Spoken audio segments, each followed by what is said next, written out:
So বন্ধুসকল ইয়াৰ পৰিৱেশটো সঁচাকৈ বহুত ধুনীয়া এই ৰসগেলা নমস্কাৰ বন্ধুসকল আজি আহিছোঁ মই বাগমৰা ইক' কেম্পত আৰু এইখনত মই গাহৰি ভাতৰ সেই থালিটো যে ডাঙৰ ডলাৰ দেখিছে এইটো তো ইয়াত এইটো ভাত খাম বুলি মই কিমান দিনৰ পৰা ভাবি আছিলোঁ আৰু আপোনালোককো দেখাম ইয়াৰ প্ৰাইচটো কিমান মানে কিমান আৰু কি কি দিয়ে ইয়াৰ লগত তো ভিতৰলৈ সোমাই যাওক আৰু বাহিৰৰ ভিউটো চাওক একদম নদীৰ কাষত এইফালে দেখিছে এইফালে নদী আছে আৰু নদীৰ কাষত আপোনালোকে একদম ধুনীয়াকৈ এই কেম্পটো পাব আহক ভিতৰলৈ সোমাই যাওক আৰু গাইজ বাগমৰা ইক' কেম্পলৈ যোৱাৰ ৰাস্তাটো ইমানে বেয়া মানে কি ক'ম বনাই আছে কেতিয়া ঠিক হ'ব কোনো ঠিক নাই আৰু ইয়াৰ ভিউটো এবাৰ মই দেখাই লওঁ চাওক ধুনীয়াকৈ একদম বাহিৰৰ পৰা একদম ফাৰ্ষ্ট ভিউ এইটোৱে সোমাই পিনে আপোনালোকে এণ্ট্ৰেঞ্চত এইটো এনেকুৱাই পাব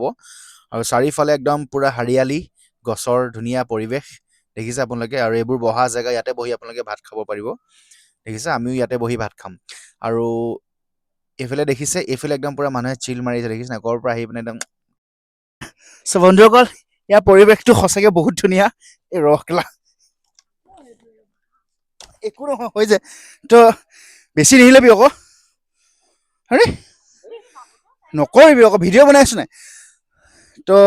ইয়াৰ পৰিৱেশটো সঁচাকৈ বহুত ধুনীয়া দেখিছে নদীৰ কাষত চাৰিওফালে একদম সেউজীয়া পৰিৱেশ আৰু আপোনালোকৰ ইয়াৰ ফেমাছ জৌচাক থালিখন মই আপোনালোক দেখাই আছোঁ যাৰ দাম আছে আপোনালোকৰ 549 rupees আৰু এইখন কেম্পত এনেকুৱা ধৰণৰ কটেজো আছে য'ত আপোনালোকে ৰাতি ষ্টে কৰিব পাৰিব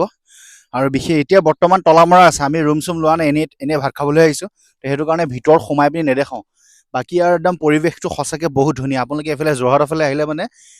দুপৰীয়া ভাত সাজ যদি খাবলৈ হয় তেতিয়াহ'লে ইয়াত সোমাই যাব আৰু বিশেষকৈ ইয়াৰ যোনখন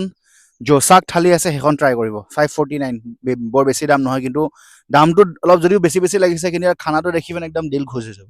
দেখাইছোঁ ইয়াত আপোনালোকৰ দুটা ধৰণৰ জৌচাক থালি আছে এটা পৰ্ক জৌচাক থালি আৰু এটা চিকেন জৌচাক থালি আছে ফিচ নহ'ব ন দুটা পৰ্ক জৌচাক থালি দিয়া তই কি খাৱ কৈ দে অন কেমেৰা কৈ দে ডিচাইড কৰিবি চাইমত দিব ন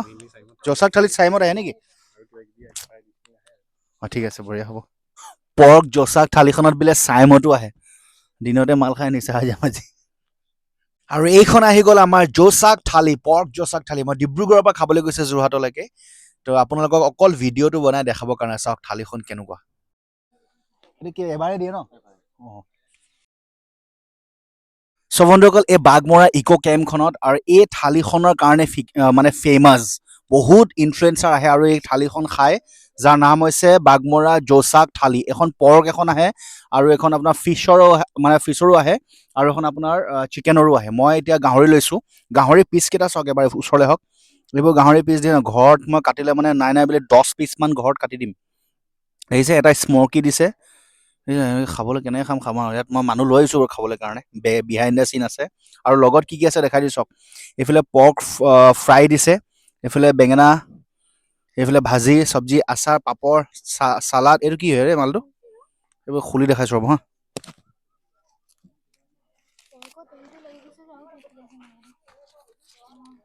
অঁ এইটো ভাত ওলালে যে আকৌ ভাতৰ হেৰিত ভাত লৈ নাজানো আৰু এটা আহিছে পৰ্ক এইটো আছে পৰ্ক আপোনাৰ কাৰী আহিছে ঠিক আছে আৰু এটা আলু পিটিকা দেখিছে ধুনীয়া থালি একদম কমপ্লিট আৰু এই জৌচাক থালিখনত এক বাতি চাইমদ আহিছে দেখিছে মই সুধিছিলোঁ তাত আনলিমিটেড নেকি নহয় টেষ্ট কৰি চাওঁ মিঠা মজা ধুনীয়া টেষ্টটো বহুত ধুনীয়া খোৱাৰ পাছত নাজানো কি হ'ব গাড়ী চলাবলৈ আছে আহক চ' বন্ধুসকল এইটো দিছে মাটি দাইলৰ পৰ্ক হয় মই এইটো খাই চালোঁ দেখিছে এইটো মাটি দাইল দি বনাইছে বহুত ধুনীয়া টেষ্টি আৰু ইমানখিনি খানা মই এনেও খাব নোৱাৰোঁ এখন থালি ল'লে আপোনালোকে দুটা মানুহে খাব পাৰিব যদি ভাত এটা এক্সট্ৰাকৈ লৈ লয় আৰু এইটো কি বাও চাউল কি আছিলে বৰা কি বাও চাউল ন বাও চাউল বুলি কয় এইটো মোটা চাউলটো খুব ধুনীয়া মজা থালিখন নট বেড দাম হিচাপত গাহৰি যিকেইটা পিচ দিছে মোৰ মতে ঠিকে আছে নট বেড গাহৰি প্ৰিয়সকলে মানে যোনবোৰ গাহৰি খাই ভাল পায় আহিব পাৰে ইয়াত আৰু এই জৌচাক থালিখনৰ বিষয়ে অকণমান ইনফৰ্মেশ্যন এইটোৱে যে আপোনালোকে যদি আহে মানে এজনটো নাহে অভিয়াছলি দুজন তিনিজন আহিব তো এখন জৌচাক থালি পৰ্কৰ ল'ব আৰু এখন বেলেগ কিবা চিকেনৰ ল'ব কাৰণ ইমান পৰ্ক দি দিব নহয় আপোনালোকে এটা মানুহ ইয়াত খাই শেষ কৰিব নোৱাৰিব তো সেইটো কাৰণে আপোনালোকে শ্বেয়াৰ কৰি পিনে খাব পাৰিব এখন বেলেগ এখন থালি লৈ ল'ব থালিখন ঠিক আছে কিন্তু ইমান ডাঙৰ ডাঙৰ গাহৰি কেনেকৈ খাম বাৰু কওকচোন কাটিব পাহৰি গ'ল নেকি তাত এনেকৈ দিয়ে বহুত ডাঙৰ ডাঙৰ গাহৰি কাটিছ এনেকৈ দিগদাৰ আছে খাবলৈ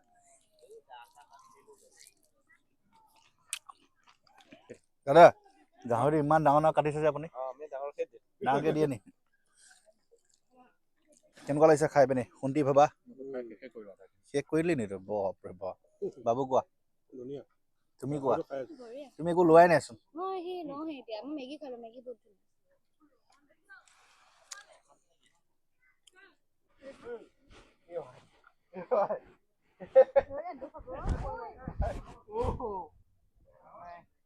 চ' বন্ধুসকল এইখনে আছিল বাগমৰা ইক' কেম্প ভিডিঅ'টো চাই যদি ইনফৰ্মেটিভ পালে তেতিয়াহ'লে শ্বেয়াৰ কৰিব নাপাহৰিব